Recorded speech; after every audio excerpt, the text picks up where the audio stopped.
Despite backlash, Joe Biden apparently is not backing off his plans to nominate an anti-abortion, right-wing, religious zealot attorney to a lifetime federal judgeship in Kentucky. Now, a source briefed on the White House plans spoke to Huffington Post or HuffPost, and here's what we know so far. That Biden is ineffective, infuriating, and should not run for a second term. But we also learned that White House officials have refused to talk about Chad Meredith ever since the Louisville Courier-Journal reported that he is the president's pick for a soon-to-be vacant US District Court seat in Eastern Kentucky. Let me just pause for a second. I know I've said this a million times before. I'm gonna say it again because for some reason, those who want to provide cover for Biden's disastrous decision to do this don't understand this is a federal judgeship, a lifetime appointment.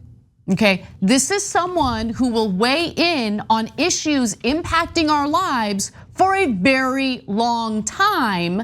And the fact that Biden is willing to do this after Roe was reversed, meaning women's reproductive rights have been stripped away from them, tells you everything you need to know about Joe Biden and what the corporate Democratic Party is really about, okay? Not about representing you. They don't actually see Republicans as a threat to this country because they aid and abet them. Let me continue. The newspaper even provided copies of June 23rd emails from the White House to Kentucky Governor Beshear confirming Biden's plan to nominate Meredith, a member of the conservative Federalist Society who has fought abortion rights. In fact, the conservative justices that we have in our Supreme Court right now were handpicked by the Federalist Society. This is the culmination of decades of organizing, fundraising, doing what they can, lobbying to ensure that they get these religious zealots and theocrats into our Supreme Court. And it's amazing that Joe Biden has decided to aid and abet that effort in federal appointments. Let me give you more.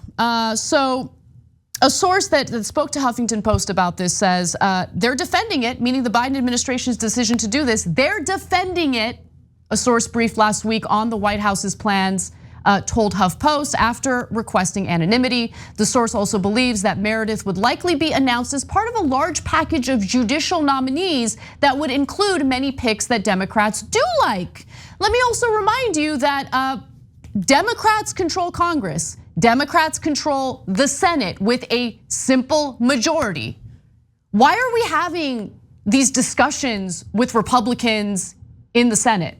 Why are we striking deals with Mitch McConnell? Why would Biden agree to nominate this insane person at a time when women's reproductive rights have been stripped away from them by Supreme Court justices who were handpicked by the Federalist Society? Okay. So I'm gonna have conclusive points here. So first off, before I get to that, I wanna add to something Anna said. You know, once Biden nominates him, he immediately gets on a track for the Supreme Court. Why? Because then the Republicans later will say, you guys are calling him extreme right winger. What are you talking about? Biden nominated him.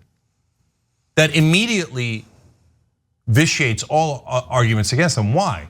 Now, for you and I wouldn't care. Oh, Biden nominated him. Who cares, right? I don't care at all. I'm going to just tell you what his record is.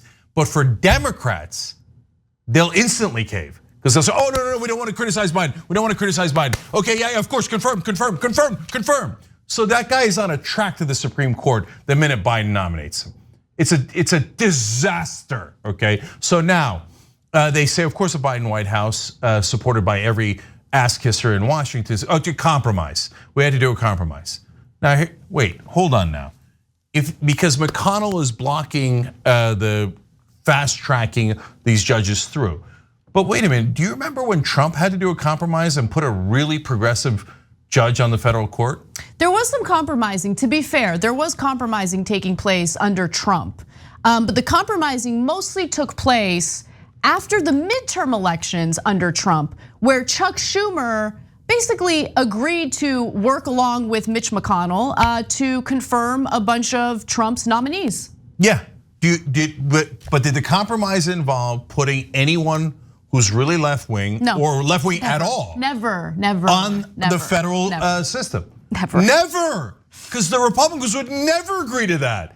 We're gonna put a liberal on, we're gonna put a progressive on, we're gonna What do you? No, there's no way they would ever agree to it, and they didn't agree to that. The minute the Democrats come in, and remember, this is not the back 2 years. This is the first 2 years, and remember, they don't have to agree with the Republicans because they theoretically control the Senate and the House. Now, normally they say, oh well, but Manchin and Sinema, but Manchin and Sinema's main claim to fame as to why they are still Democrats is, well, they might disagree with everything, but you need them for the judges. Right, exactly. Wait a minute. Thank you for mentioning that. Thank you. Yes. So are Manchin and Sinema on board for fast tracking these people? Not fast tracking, regular tracking these people, or are they joining with McConnell? In which case they are 100% Republicans.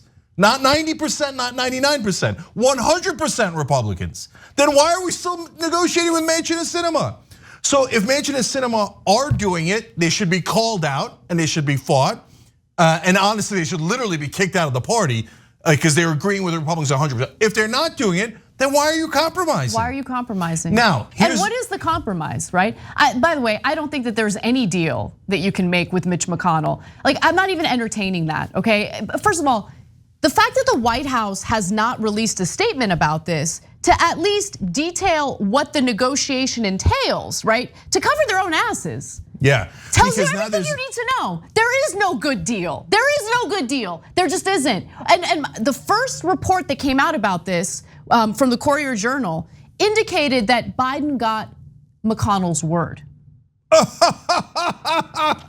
Okay, so but that gets to the real answer. So Anna's 100% right. They're taking a lot of heat now because of the Roe decision on this, even by some conservative Democrats like Tim Kaine. So normally this is when they would cover their ass with, oh, but we had to because McConnell was going to walk my dog, and then all the Democrats would be like, "Oh, that's okay, that's okay. There was nothing we could do. There was nothing we could do." He was going to walk the dog. Yeah, he was going to walk the dog. Yeah, but they're not even doing that. No, they're not. So now, why is Biden still considering this when this is just, when you've lost Tim Kaine, you've lost everyone, yeah. Okay? Because he made McConnell a promise. But think about that. He also made you a promise. He made you a lot of promises. Did he do any of them?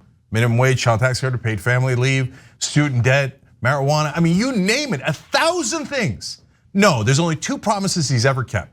To the donors, nothing will fundamentally change, and to his beloved Mitch McConnell, don't worry, I'll put a conservative on the federal court system for you, my dear, dear friend. And finally, even Dick Durbin is a little put off by this. Senate Majority Whip Dick Durbin, the chair of the Senate Judiciary Committee, said he spoke with the White House about the reported deal involving Meredith last week. Quote, I said, what's in it for us? They haven't given a specific answer. No, guys, you have no idea the import of that comment. Dick Durbin is standard establishment Democrat, number 2 Democrat in the Senate. There isn't anything he wouldn't cave into. Exactly. If you told him that there was even the slightest deal, he'd be like, yes, sir, absolutely, sir. It's so important that we do Biden's deal with McConnell. Durbin's given 1,000 things to McConnell. If Durbin is telling the press publicly, oh my God, I don't even know what the hell Biden's getting out of this. I don't know what Democrats are getting out of this. That means Biden's giving McConnell a freebie. Jesus Christ. And every ass kisser in Washington, but no, don't criticize Biden. You're hurting the Democratic Party. No, the guy's at 33% approval. He's giving Republicans everything they want, and he's definitely gonna lose in 2024. Definitely. By kissing his ass, you are not helping the Democratic Party. You have to fight him so that we have pressure for him to do one thing that's Democratic instead of constantly delivering for his goddamn donors and his goddamn Republican friends. Biden is a disaster. Anyone who tells you otherwise is purposely lying to you to suck up to the powerful, and they're disgusting.